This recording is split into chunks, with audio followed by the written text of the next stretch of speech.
Stop. Are you thinking about listing your home this spring?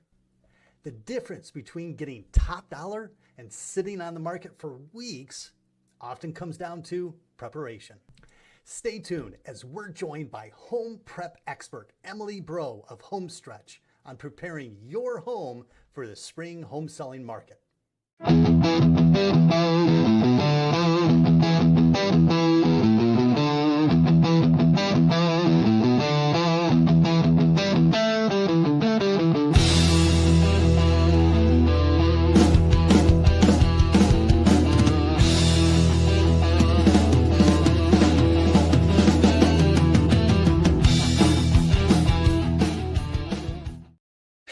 Well, happy Wednesday morning, everyone, and welcome to the Mojo Show, your real estate podcast where we talk about everything real estate. I'm your host, Joe Mortgage. And I'm Cup of Joe Mortgage. This week's episode, we're discussing the keys to preparing your home for this spring's home selling market, featuring insights from a home prep expert and returning special guest. But before we get to that, as usual, our coffee talk that we love to kick things off with. And this week, Joe, I'm picking up from last week's coffee talk when we talked about Girl Scout cookies. But This is a little different. And it's almost to the point that we need to change coffee talk to Joe's rant, I think, at this point, because this is, so here's the thing. That rubs me the wrong way is that when we have, whether it's Girl Scout cookies, Cub Scouts, whatever it is, right? Or some a little league or little sport selling stuff, or whatever sells. Okay. Yeah, selling stuff that the parents get too involved and they end up selling instead of the kids. Right. I mean, I remember when I worked in an office instead of here at home. Worked in an office, and sure enough, about once a month, a parent would bring in, some form that, hey, you can, pizza kits or whatever, right? And the parents were ended up selling this stuff. I wouldn't buy it. I mean, even at when I go to the grocery store, and there's the Girl Scout cookies there when you're leaving. If the parent is doing, no, I'm not buying that little one needs to come sell me, right? So I was talking with, Justin Huff. He's on our show a lot. I was talking with him, and they do rabbit stock shows and things like that, right? Show rabbits, and the kids have to do it. Okay. And he makes the kids go around and do different fundraisers through the town that these different shows do. Well, He was just doing this with his daughter, and he's like, she acts like this is a big deal. We're going into a bank where her aunt works. We do this every year, but he makes her go in and do it. And I remember with my kids, I always told everybody, if your kid is selling something, they have to call me. Yes. Yep. And I will buy it. Now I've bought a bunch of Girl Scout cookies from different people that have worked for me over the years. But that's one thing is when the kid does it, I buy more. Then if you're just bringing something into the office and you're putting it out there, I get it. I still participate, but it's a difference when somebody actually that's raising that money calls me. I'm a lot more generous at that point. I agree. I think parents are not getting their, because there's a lot of great lessons there for the kids, Rejection. Rejection. That teaches them how to get over rejection. Yes. That's one thing. I remember going door to door selling Tupperware for our youth group ski trip. Yeah. We were selling Tupperware. And I remember people like, no, thank you.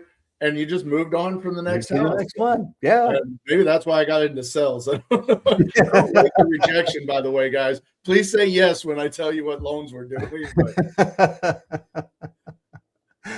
It's a great value to teach. It really is. Yes, and they having them do it is a big thing. They need to be going door to door, get them out there. Yes, parents be with them, obviously, right? But the kids need to be involved selling this, not the parents. And actually, our special guest today, I think she, because her boys are in baseball, So I would imagine she has had to do this with her kids.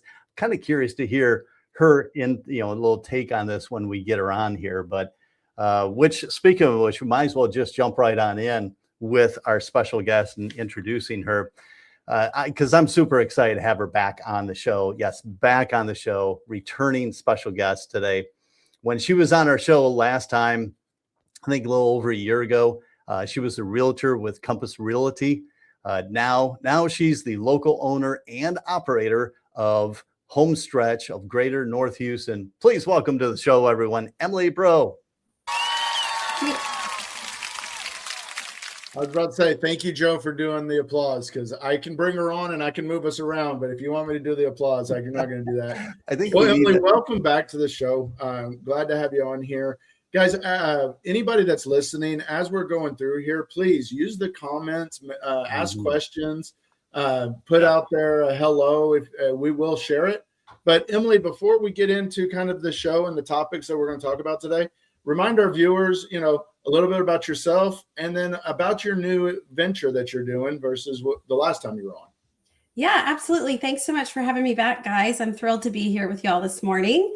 So as you said, I'm a former real estate agent with Compass. I sold real estate for several years, but I saw a huge pain point in the market for sellers and realtors. So I stepped away from selling real estate and we opened HomeStretch Greater North Houston. So I'm the full-time owner and operator of that. And we are working to help sellers prepare their listings for the market. That's awesome. That's awesome. I love that, because that is a big gap that I see in what we're in today. And I know we're going to talk about that. But why is preparation important, and why does it matter in today's market, and why you started your new venture, right? So tell us a little bit about that. Absolutely. Well, we all know first impressions matter, right? Mm-hmm. And we are in a serious buyer's market right now, and buyers want absolute move-in ready. They don't want to have to pick up a paintbrush. So it is incredibly important to have your listing looking its best, neutralized, appealing to a wide range of buyers. So we can't just put a sign in the front yard and expect it to sell overnight. We're not there anymore. We used to be, but we're not there anymore. So it is incredibly important to make sure that that property is going to appeal to a broad number of buyers. You're going to get a great return on your investment. We like to talk about this as, your home is one of your largest assets, if not your largest asset. So we want to possibly put a few dollars into that to get it looking its best, so then you can get the best return when you go to sell your property. So home preparation is a bit different than home renovation. So I just want to touch on that really quickly. Sure. It doesn't necessarily take a completely gutted brand new kitchen, completely gutted brand new bathroom to have your property sell and get a great return. Sometimes it's just, actually not sometimes, most often it's just some cosmetic refreshes that you can do. So we at HomeStretch are not home renovators. We are home preparers. We focus on those cosmetic updates, high value, high return on investment, yet low cost improvements. I think, in today's market as well, buyers, they're being a lot more picky. Absolutely. About what they're going and looking at nowadays, and just, kind of picking apart. Everything could be great, but maybe it's the countertop, or maybe it's the flooring or something, right? That just throws them off and they walk out the door. And it's just these little things that they're being picky about. Right. As soon as they see a project or several projects, they walk right back out the front door because they just don't want to take that on. So it's really getting your property to that fully prepared, updated, rather than a project house that not many buyers are going to want to take on.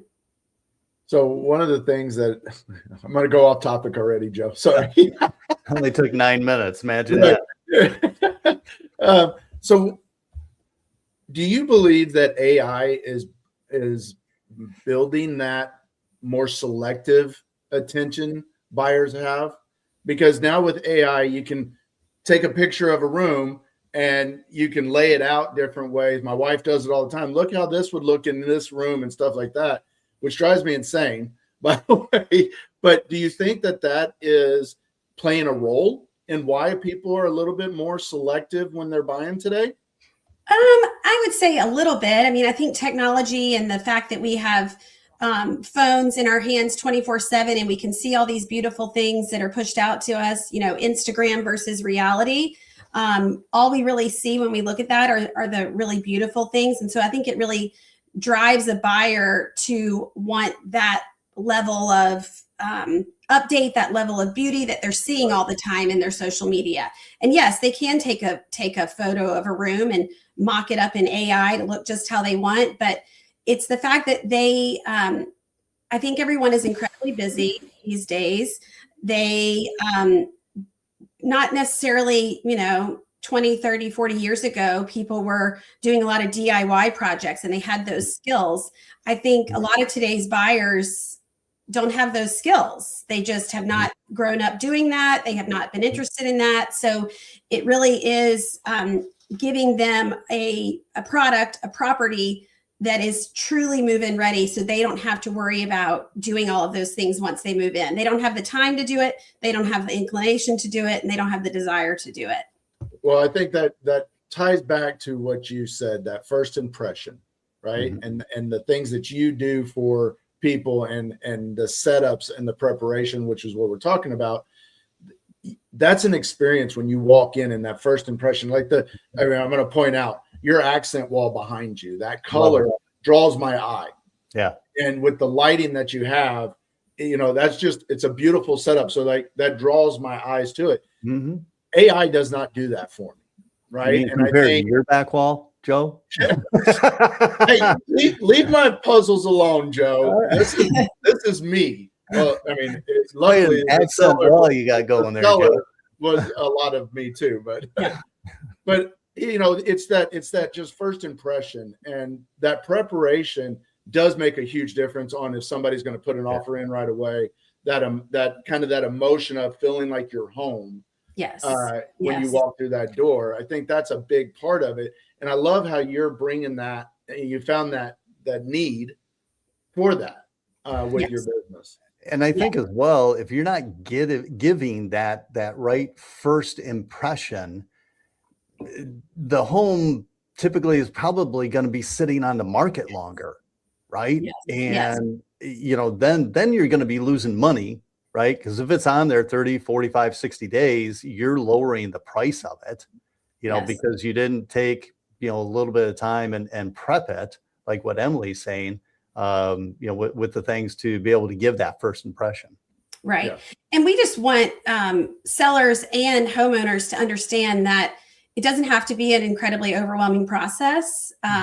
That's where we shine, because we're a one-stop shop. So instead of having to call several different vendors, instead of having to manage the timelines, we offer all of those services in one. So it can be incredibly overwhelming for sellers, and they just decide, I'm just going to put on the market how it is. I don't have the bandwidth to do this. I don't have the funds to do this either. And we offer a great pay at closing program that we can possibly touch on later. But we want to eliminate those pain points and that stress. That is our number one goal, is to eliminate the stress of getting a house ready to go on the market, whether the real estate agent takes that on for their client, which I tended to do quite often. And that's an additional offering that some agents offer to their clients. But it takes us away from selling real estate, which is what we're good at. And that's what we're here to do. We're not here to be general contractors. And so whether it falls on the real estate agent or the homeowner, it can be an incredibly overwhelming, stressful process during an already stressful time of selling, whether they're going through, death, divorce, downsize. That's when we see a lot of people moving, and that's a very stressful time. So we want to take that stress away and make it an easy process with fantastic customer service, and really bring a higher level to this industry. And I think as well, it ends up making it to where once these, small projects, not renovations, as you said, but small projects are done, it's going to be a lot better in taking the photos and that for it, for listing it and everything. So and appraisal value. I mean, there's several things here that it can really complement and aid in, I would say. Small preparation projects can take a property from undesirable, a lot of deferred maintenance in the eyes of an appraiser, to a move-in ready, updated home. You know, a coat of paint, new flooring, curb appeal, landscaping, freshening up that, you know, outside, really getting people to stop and look at that property. That all plays into the appraisal when the appraiser looks at it, because if they see a lot of deferred maintenance, they're not going to rate it as highly as if they see things that have been updated. And again, we're not going to come in and completely gut the kitchen, take down the cabinets, but maybe a fresh coat of paint on the cabinets is going to go a long way, number one, with buyers, and number two, with appraisers. Yeah, I love how you said a fresh coat of paint. One thing that just popped into my head when you were talking about when they're driving by, a fresh layer of mulch. 100%. There you go. Yep. We just did that on a couple of things, and just that fresh layer of black mulch just really brought it back up and just popped. Yeah. And so that curb appeal is huge, and that's one thing. You talk about the days on market, and you're talking about these small things. That carrying cost of the days on market goes away when you have those little things that just draw your eye. So I love how you're talking about the small products. Talk about the painting, because I'm seeing that a lot more now. And when you said 20, 30, 40 years ago, earlier in your comments, when I used to listen to people say that, I was like, I wasn't even born then. Now I'm like, oh, darn it. I was like, I remember that 30-year ago house that we were moving into and painting and all that stuff. You know, so those little things there. But when you're talking about the painting, you know, kind of talk about what you saw when you were an agent and what you see today, just the differences in what, you know, that catching your eye again. I guess I keep going back to that, so I'm gonna keep saying that. So I think the statistic is like 80% of what you see in a house is paint and flooring. So if I was to tell you the top things I would update in a property that needs cosmetic updates, it would be paint and flooring. Because if you think about the photos that you're seeing online, what you see when you walk in, you're seeing the walls and the floors, you know, and that really jumps out as something that could be neutralized if it's not already. So we like to think about, you know, if you have wallpaper on the walls, a lot of dated homes still have wallpaper on the walls. That's something that's very overwhelming to people. We can come in, we can take down that wallpaper, put on a fresh coat of paint. It's very also important that we do neutral colors. We have these fantastic pre-designed color palettes. So it makes it a lot easier for a seller to choose rather than going through a fan book of, you know, 2,000 paint colors. We know what colors sell. We know what colors look well in online photos, look good in person. So really neutralizing and depersonalizing the space. You could have a beautiful coat of paint. I'll say my navy blue behind me. I would probably not recommend this to a seller because it is taste specific, but it's my favorite color. It's what I like. But if I was to come in as a consultant and telling this, you know, myself as a seller to sell this house, I'd paint this wall just because it's not going to appeal to absolutely everyone. It's what I like. But again, depersonalizing, neutralizing, that's really where a fresh coat of paint, and also just freshening it up. You know, if you have a 15-year-old coat of paint on the wall, it's going to be dingy. It's going to have scuffs. It's going to have marks. Just a fresh coat of paint really, number one, it helps with the smell. If you have any smells in a property, that new paint smell, just like that new car smell, really goes a long way. And it just freshens it up. It brightens it up, and it lets buyers know that you have paid attention. You have maintained your property. You have taken care of your property, and it really just brings it to that next level with a buyer versus a home that maybe it's listed a little bit less, but it has, you know, shag carpeting, wood paneling, wallpaper on the walls. Yeah. So one thing I'm going to say this real quick too. If you're going to do the paint, don't just do the spots. Oh, you yeah. know, the grungy spots. And, you know, because even if you use the same paint, if you painted your walls 2-3 years ago, there is a different color on that wall than what's going to dry. It will never match. That's the one thing that I feel a lot. We're asked often to do touch-ups, and I will not do it because I cannot put my quality stamp on that. Yeah, I will have to do the whole wall just because touch-ups would be very glaring.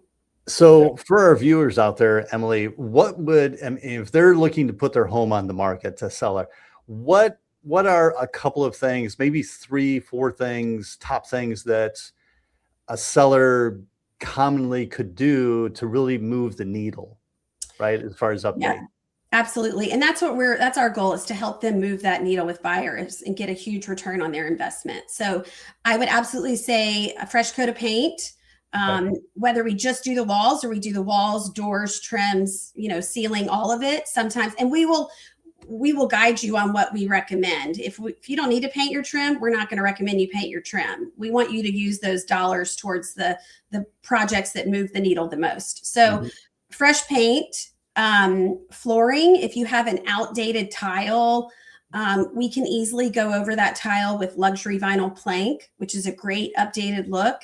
It's a low cost investment. We're not going to come in and jackhammer out all the tile. So it really ends up being a lower cost improvement that really is a high return. And then curb appeal, like we talked about, fresh mulch, trimming up the bushes so you can see the home if you've got overgrown bushes that are covering the property.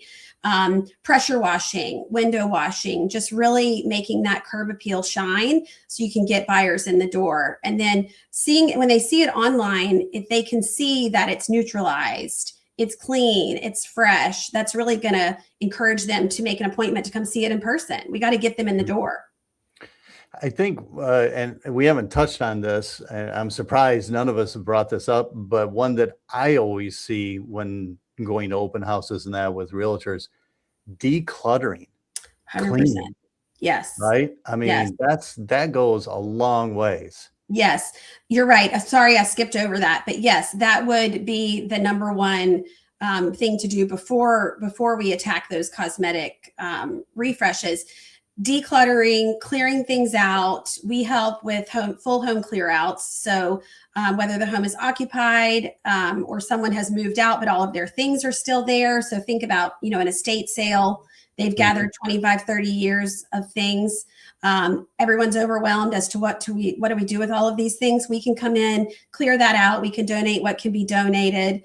And then get rid of what they'd like to get rid of. And so it really gives us a fresh blank slate and gives those buyers the opportunity to see their items in the home versus the seller's items. And that's really what they want to see. They want to see themselves in that property. So if it's full of all those personal items, things like that, it's hard for buyers to get over that.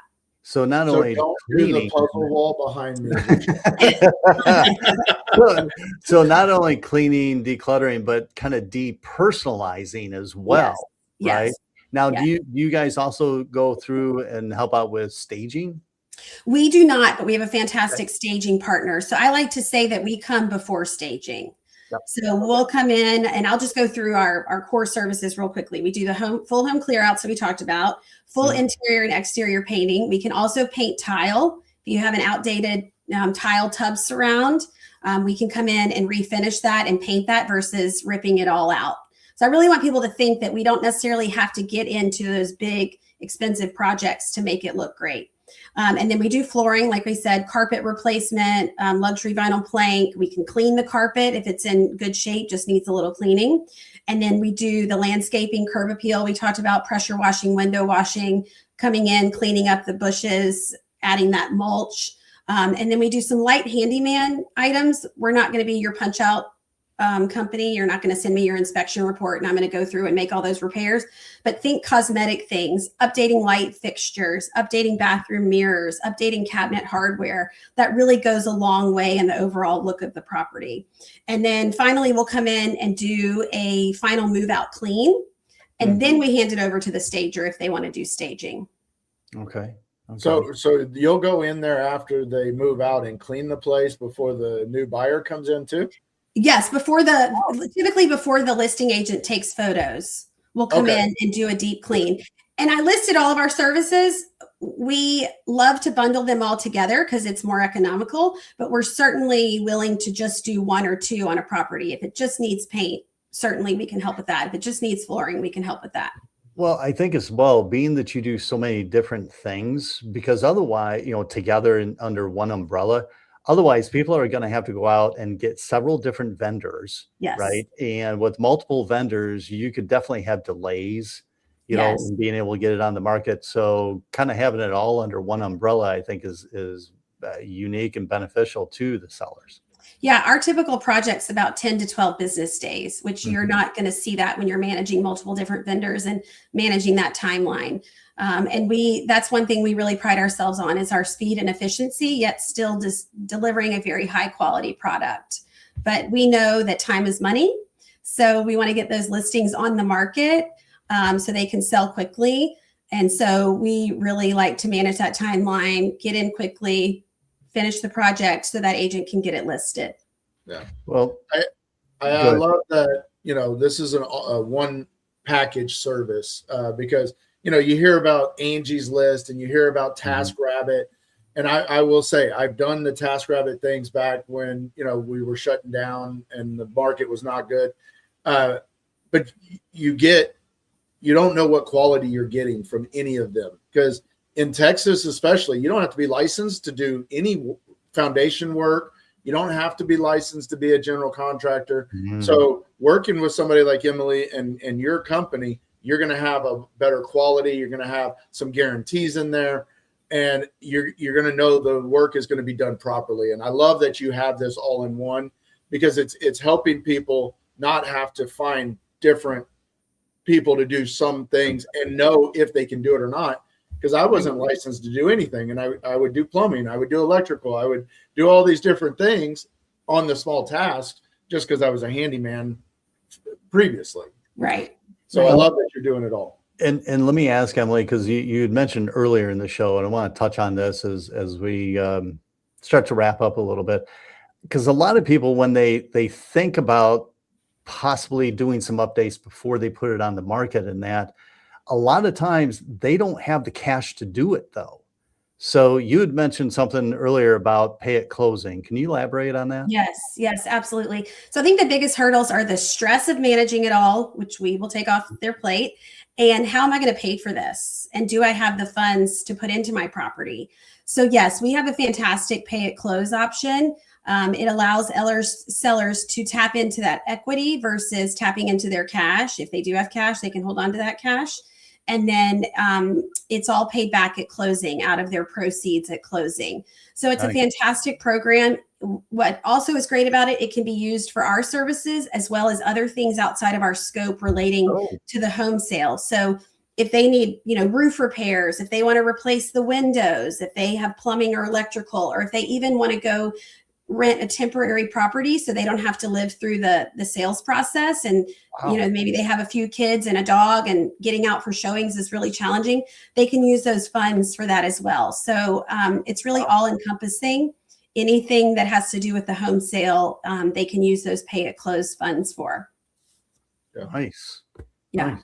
So I like the pay at close. There's a couple of times that we've had to do carpeting because, they ripped out the carpeting and they're like, oh, well, we can just sell it because, they're not going to worry about it. But as lenders, we have to worry about carpet and flooring and all that stuff. And that does get costly. And when you're selling a house, you don't want to put money into it. You're thinking about the money you're getting out.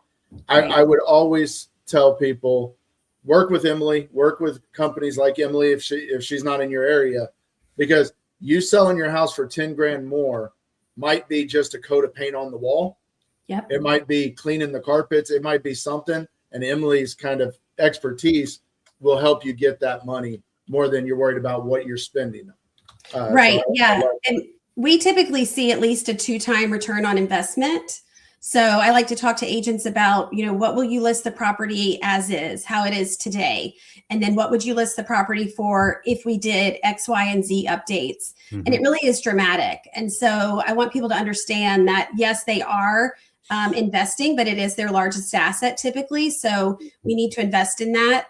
And the cost is not nearly what they might think it is. We can update a kitchen for under $4,000. We can update a bathroom, for $2,500 to $3,000, replacing flooring, painting, replacing light fixtures, all of that. So it really, a lot of people think, well, I can't afford it. It's going to be too much. But as I said, we really focus on low cost, high value, high ROI improvements. And we will guide you through that and make our recommendations as to what will move the needle with the buyers. And, you compare that that little bit of updates in that compared to if it sits on the market without those updates, how much you're going to be dropping the price Right. possibly, right? It's a huge difference. And the carrying cost you have while Yeah. it's sitting on the market. Absolutely. Yep. Emily, as we start to wrap things up, what's a good contact for everyone to reach out to you with? Sure. My email is emily.braud, B-R-A-U-D, at home-stretch.com. And if they just Google HomeStretch Greater North Houston, you can find us online on social media. We are there. And our phone number is it right there? On yes, your bottom? That's it. And then I can give you our phone number as well. The 936-286-6686. Yeah, I'm not fast enough to get that on the No worries. Sorry. So No worries. everybody's just Email going to is have great. to rewatch the program to be able to get that. No But worries. No worries. Yep. And just give us a call. We'd love to come out and give a free consultation. All of our consultations are free. We'll turn around a very detailed professional quote within 24 to 48 hours, which, sometimes you're waiting 2 or 3 weeks to hear back from a contractor or a painter. So we'll turn around that quote quickly, and we can typically start a job within 5 to 7 business days. So again, managing that timeline efficiently so you can get that house listed, because time is money. well, Emily, thank you so much for coming on the show again. Love having you every single time. Appreciate all the insights you're able to give to our listeners. Again, if any of you are wanting to get a hold of Emily, additional questions, or just, get some ideas from her, have her come out and take a look at things, you can see her email address down below to be able to reach out to her. Sooner the better, obviously, in getting your home on the market for spring. Next week, actually, Joe, we are taking 2 weeks off. Because next 2 weeks, Wednesdays, you and I already have predetermined events that we're going to be at. So tune in about 3 weeks, and we'll be sure and keep you all posted when that next episode comes on. But in the meantime, to make sure that you don't miss any episode, go to our YouTube channel, the Mojo Show Real Estate Podcast on our YouTube channel. Hit the subscribe button. That way you won't miss any episode. And you can always go back and look at some of our past ones to catch up on. While you're there, be sure and hit the subscribe button, because, of course, we are on a mission to get to 1,000 subscribers. And every like, share, and comment really helps us to reach more homeowners like yourselves. So before we close things out, Joe, any last words or nuggets of advice for our listeners? I just want to say thank you to Emily again for coming on. Guys, when you're trying to sell your house in this market, use a company like Emily's. Get your house set up to sell for top dollar, because it is not a seller's market anymore. Mm-hmm. So I think this is a great way for you to be able to sell your house at top dollar. Fantastic. Well, I'm not Cup of Joe. He's Cup of Joe. I'm Joe Mortgage. I always get that mixed up. Last 2 times I've done that. I'm Joe Mortgage, and that handsome guy with the beard is Cup of Joe Mortgage. We'll see you next time.